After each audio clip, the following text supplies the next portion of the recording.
Good morning students. Today we are discussing about laws of motion. First year 5th lesson laws of motion lesson loni మనం previous classes లో laws of motion గురించి దాని conditions గురించి మనం explanation అనేది చేసుకున్నాం. దాంట్లో another టాపిక్ ఏంటంటే ఫ్రిక్షన్, ఘర్షణ.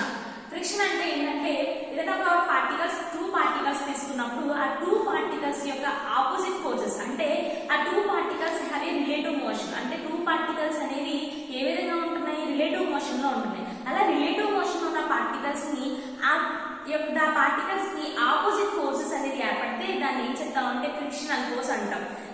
అంటే the force acting on the point which opposes the relative motion. అంటే ఏదైనా టూ ఆబ్జెక్ట్స్ తీసుకున్నప్పుడు, ఫర్ ఎగ్జాంపుల్ ఈ టూ ఆబ్జెక్ట్స్ తీసుకున్నప్పుడు టూ ఆబ్జెక్ట్స్ యొక్క ఈ మూవింగ్ అయినప్పుడు దీనికి ఆ ఫోర్స్ అనేది ఆపోజిట్ ఫోర్స్ అంటే ఆపోజిట్ ఫోర్సెస్ లో ఉన్నప్పుడు దాన్ని ఏం చెప్తాం అంటే ఫ్రిక్షనల్ ఫోర్స్ అంటాం. అంటే ఫర్ ఎగ్జాంపుల్ ఫ్రిక్షనల్ ఫోర్స్ కి ఎగ్జాంపుల్స్ ఏంటి, మనం నడవడానికి కాదంటే నడుస్తున్నామంటే ఎలా నడుస్తున్నాం, ఒక సర్ఫేస్ మీద హ్యూమన్ బీయింగ్స్ నడిచినప్పుడు ఒక ఫుట్ అనేది ఫ్రంట్ వర్డ్ కి లేదా ఫుట్ బ్యాక్వర్డ్ కి డైరెక్షన్ లో జరుగుతుంది.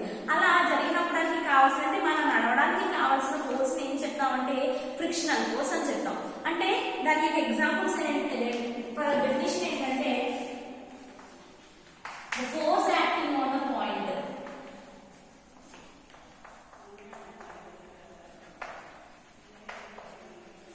The force acting on the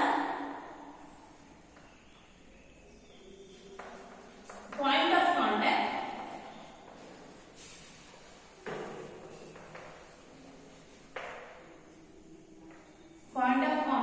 of the objects. అంటే ఇక్కడ ఏంటి ఆఫ్ ది ఆబ్జెక్ట్స్ అని ఎందుకు చెప్తున్నాం? ఆబ్జెక్ట్స్ అంటే ఏంటంటే ఏదైనా టూ ఆబ్జెక్ట్స్ తీసుకున్నాం, రెండు వస్తువులు తీసుకున్నప్పుడు ఆ టూ ఆబ్జెక్ట్స్ అనేది అపోజిట్స్ రిలేటివ్ మోషన్.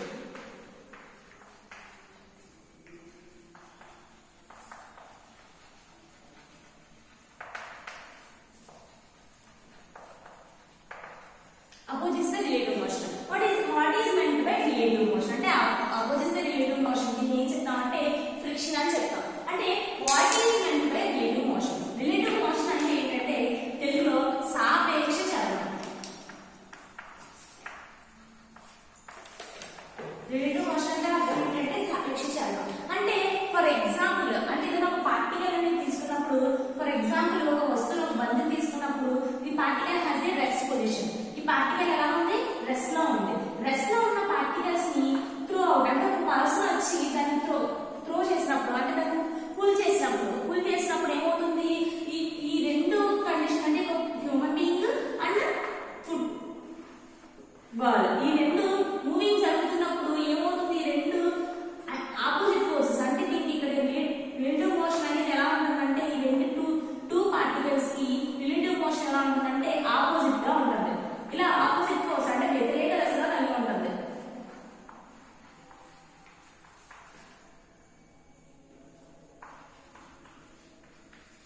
అంటే సాపేక్ష చలనం అనేది వ్యతిరేకంగా కలిగి ఉంటుంది. అలా వ్యతిరేక దశలో కలిగి ఉంటుంది కాబట్టి అలా వ్యతిరేక దశలో కలిగి ఉంటే దాన్ని ఏం చెప్తామంటే ఈ టూ పార్టికల్స్ అంటే టూ ఆబ్జెక్ట్స్ అంటే మనం తీసుకున్న ఇక్కడ చెప్తున్నాం కదా ఆబ్జెక్ట్ అంటే ఆబ్జెక్ట్స్ అంటే ఏమైనా రెండు వస్తువులు కానీ ఏమైనా తీసుకున్నప్పుడు ఆ రెండు వస్తువుల యొక్క మోషన్ అనేది రిలేటివ్ మోషన్ అనేది రెస్ట్ లో ఉంటే దాన్ని ఫ్రిక్షన్ అంటారు. రిలేటివ్ మోషన్ అంటే ఒక పార్టికల్ ఏమో మూవ్ అవుతూ అంటే ఏ అనే పార్టికల్ మూవ్ అవుతూ బి అనే పార్టికల్ రెస్ట్ లో ఉంటే దాన్ని ఏం చెప్తామంటే రిలేటివ్ మోషన్ అంటాం. అంటే ఏ పార్టికల్ అనేది ఎలా ఉండాలి, మూవింగ్ పార్టికల్ లో ఉండాలి అండ్ బి అనేది రెస్ట్ పొజిషన్ లో ఉండాలి. అంటే మూవింగ్ పార్టికల్ లో ఉండి రెస్ట్ పొజిషన్ లో ఉంటే దాన్ని ఏం చెప్తామంటే రిలేటివ్ మోషన్ అంటాం. ఫర్ ఎగ్జాంపుల్ ఈ డస్ట్ తీసుకున్నప్పుడు ఈ డస్ట్ అనేది రెస్ట్ పొజిషన్ లో ఉంది. ఇప్పుడు నేను ఫోర్స్ అనేది అప్లై చేస్తే అది మూవింగ్ అనేది జరుగుతుంది. అలా అంటే ఇది రెస్ట్ పొజిషన్ లో ఉంటే ఈ హ్యాండ్స్ తో మనం ఫోర్స్ అప్లై చేయడానికి ఏం చెప్తామంటే దానివల్ల ఏం జరుగుతుంది, ఈ పార్టికల్ అనేది మూవింగ్ అనేది జరుగుతుంది.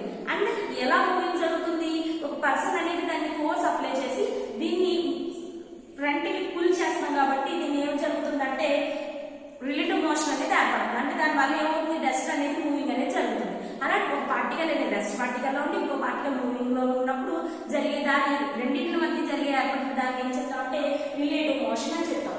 అంటే ఇక్కడ ఫ్రిక్షన్ అంటే ఏంటి, రిలేటివ్ మోషన్ అనేది ఎలా ఉండాలంటే టూ పార్టికల్స్ ఆపోజిట్ ఫోర్స్ దాన్ని ఫ్రిక్షనల్ ఫోర్స్ అంటాం. దీంట్లో మనకి basic concepts of frictional force కి types of frictions.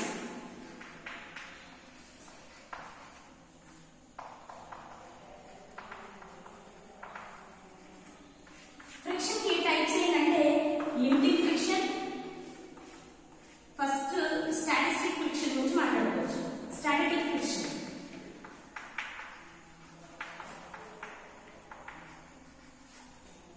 And limiting friction.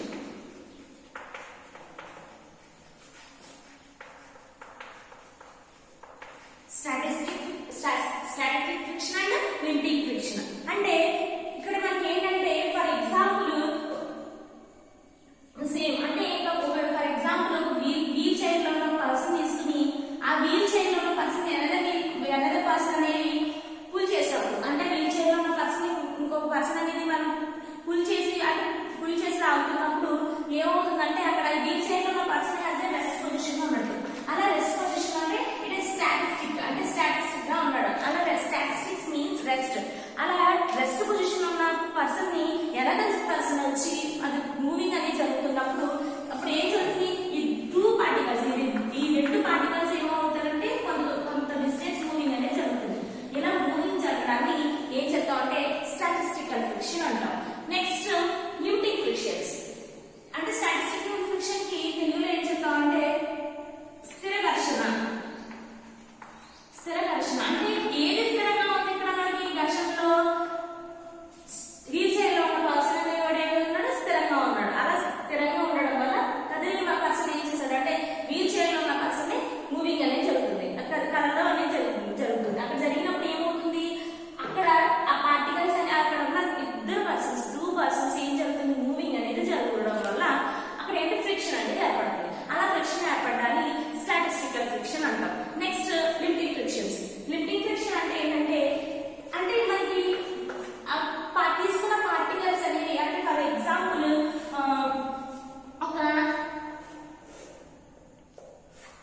ఒక బాక్స్ తీసుకున్నాం అనుకోండి. ఆ బాక్స్ మనం ఏంటంటే హెవీ వెయిట్ ఉన్న బాక్స్ తీసుకున్నాం. హెవీ వెయిట్ ఉన్న బాక్స్ ని మనం లాగడం వల్ల అంటే ఏమవుతుంది, పుల్ చేయడం వల్ల పుల్ చేసినప్పుడు ఆ హెవీ వెయిట్ ఉన్న పర్సన్ దాని నుంచి పుల్ చేసినప్పుడు ఈ వెయిట్ ఉన్నది అది మూవింగ్ కదలాలంటే అది కదిలినప్పుడు వెయిట్ ఉన్న వస్తువు అనేది ఒక బాక్స్, ఆ బాక్స్ వెయిట్ ఉన్న బాక్స్ అది మూవింగ్ అనేది జరిగినప్పుడు అది ఎలా అవుతుంది, వెజ్ రూపంగా అంటే ఒక అంచు రూపం లేదా అంచు ద్వారా ఫ్రిక్షన్ అనేది ఏర్పడుతుంది. అంటే ఈ వెయిట్ ఉన్న బాక్స్ అనేది మనం పుల్ చేసినప్పుడు అది మూవ్ అవుతుందంటే ఎలా మూవ్ అవుతుంది, ఆ వెయిట్ ఉన్న బాక్స్ కి ఎక్కడ ఫ్రిక్షన్ ఏర్పడుతుందంటే వెజ్ ప్లేసెస్ లో అక్కడ ఫ్రిక్షన్ అనేది ఏర్పడుతుంది. అంటే అంచులో రూపంలో అంటే ఏంటి, తీసుకున్న వస్తువు యొక్క అంచు దగ్గర ఫ్రిక్షన్ ఏర్పడి అక్కడ ఆ వస్తువు ఉన్నది ఏం జరుగుతుందంటే మూవింగ్ అనేది జరుగుతుంది. అలా మూవింగ్ జరగడాన్ని ఏం చెప్తాం అంటే లిమిటింగ్ ఫ్రిక్షన్స్. అంటే ఇంపెండింగ్ మోషన్ అంటే ఏమవుతుందంటే ఇంపెండింగ్ మోషన్ అనేది ఎలా అవుతుందంటే ఇంపెండింగ్ అనేది జరుగుతుంది. అంటే ఇంపెండింగ్ అంటే ఏంటి, అక్కడ అసలు ఇంపెండింగ్ మోషన్ వాట్ ఈస్ అంటే ఇంపెండింగ్ మోషన్.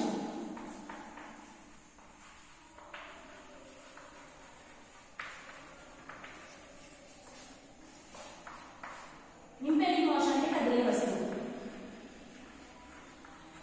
అంటే ఇంపెండింగ్ మోషన్ అంటే ఏంటంటే అక్కడ అప్లైడ్ ఫోర్సెస్ అక్కడ ఫోర్స్ అనేది అప్లైడ్ ఫోర్సెస్ ప్రెసెంట్. అంటే ఏమవుతుంది, అప్లైడ్ ఫోర్స్ అనేది ప్రెసెంట్ అయి ఉంటుంది. అంటే అక్కడ ఏం చేస్తామంటే ఇక్కడ ఏమవుతుంది, ఇక్కడ ఫోర్స్ అప్లైడ్ ఫోర్స్ అంటే ఇక్కడ బరువుతో ఉన్న దాన్ని మనం పుష్ చేయడానికి ఏం జరుగుతుంది, ఫోర్స్ అనేది అప్లై చేస్తాము. అలా అప్లై చేయడానికి అప్లైడ్ ఫోర్స్ అనేది ఏర్పడుతుంది. అంటే అప్లైడ్ ఫోర్స్ అనేది ఎలా ఉంటుంది ప్రెసెంట్ అయ్యి ఫ్రిక్షన్ అయితే ఆబ్సెంట్. ఫ్రిక్షన్ అనేది ఆబ్సెంట్ గా ఉండి అప్లైడ్ ఫోర్స్ అనేది ప్రెసెంట్ గా ఉంటే దాన్ని ఏం చెప్తామంటే ఇంపెండింగ్ మోషన్ అంటాం. అంటే ఏం చేస్తాం, అక్కడ ఆ తీసుకున్న వెయిట్ బాక్స్ ని గట్టిగా పుల్ చేయడం వల్ల అక్కడ పర్సన్ కి ఫ్రిక్షన్ ఏర్పడుతుంది. కానీ అక్కడంటే పర్సన్ కి ఫ్రిక్షన్ ఏర్పడుతుంది, ఉన్న వస్తువు అనేది మూవింగ్ అనేది జరగట్లేదు. ఫర్ ఎగ్జాంపుల్ ఈ డస్ట్ తీసుకున్నప్పుడు ఈ పార్టికల్ హెవీ వెయిట్ ఉన్న పార్టికల్ అనుకోండి, ఇక్కడ నేను పుల్ చేస్తున్నప్పుడు ఈ హెవీ వెయిట్ ఉన్న వస్తువు యొక్క ఏం జరుగుతుంది, నా యొక్క ఫోర్స్ అనేది ఈ హెవీ వెయిట్ ఉన్న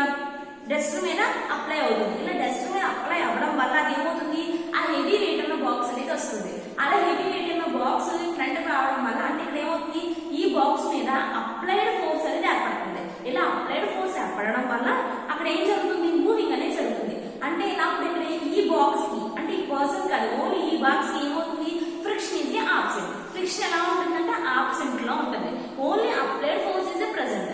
దీని వల్ల అప్లైడ్ ఫోర్స్ ఎవరి ద్వారా ప్రెసెంట్ అయి ఉంటుంది, ఆ వెయిట్ బాక్స్ ని ఎవరైతే పుల్ చేసి లాగుతున్నారో ఆ పుల్ చేసి లాగిన వ్యక్తి దగ్గర అప్లైడ్ ఫోర్స్ అప్లై అవుతుంది.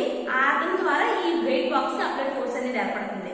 ఆ వ్యక్తికి మాత్రం ఫ్రిక్షన్ అనేది ఉంటుంది. ఈ వెయిట్ ఉన్న హెవీ వెయిట్ ఉన్న బాక్స్ కి do not applied the friction, only applied forces concept అనేది ఏర్పడుతుంది. ఇలా అప్లైడ్ ఫోర్స్ మాత్రమే ఉండి వెయిట్ పర్సన్ కి ఏమవుతుందంటే ఫ్రిక్షన్ ఏర్పడుతుంది.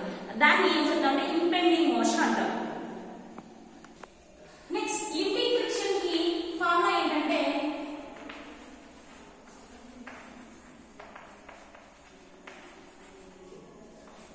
ఇంటిగ్రేషన్, అంటే పరిమితి అవధి, తెలుగులో పరిమితి అవధి.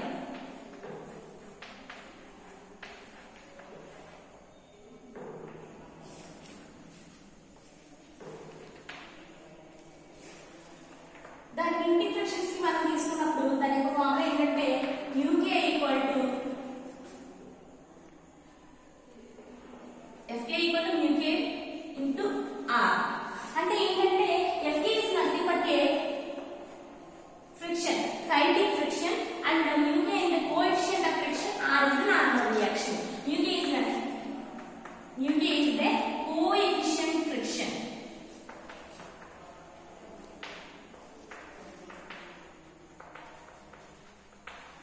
R is the normal reaction.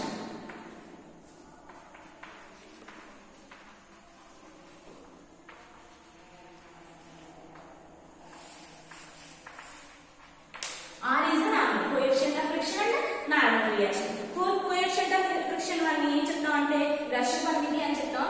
And normal reaction సాపేక్ష చలనం, సమాంతర సాపేక్ష చలనం అని చెప్తాం.